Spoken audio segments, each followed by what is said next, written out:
TRS रुकने लोकसभा नामा नागेश्वर राव ने ओबीसी बिल पर लोकसभा में मुबाहिस में हिस्सा लेते हुए कहा कि यह बिल रियासतों को बाइख्तियार बनाएगा। रियासती हुकूमतें ओबीसी की शनाख्त कर सकेंगी। उन्होंने कहा कि तेलंगाना के वजीर आला के चंद्रशेखर राव ने ओबीसी के लिए कई स्कीमात को मुतारिफ करवाया है। उन्होंने कहा कि हम किसानों के लिए किसान बॉन्ड लाए हैं और हम हर साल किसानों को 10,000 फी एकड़ दे रहे हैं। नागेश्वर राव ने कहा कि मरकजी हुकूमत मुल्क भर में इस स्कीम को नाफिज कर रही है।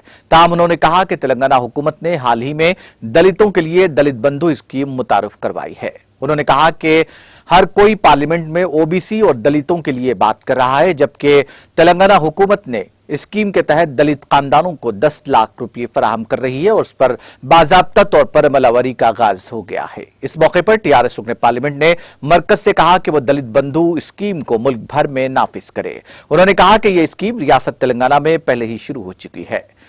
नामा नागेश्वर राव ने कहा कि वो ओबीसी बिल की मुकम्मल हिमायत कर रहे हैं। उन्होंने मरकजी वजीर वीरेंद्र की जानिब से लोकसभा में आईनी तरमीम बिल पेश करने के लिए उनकी सताइश की।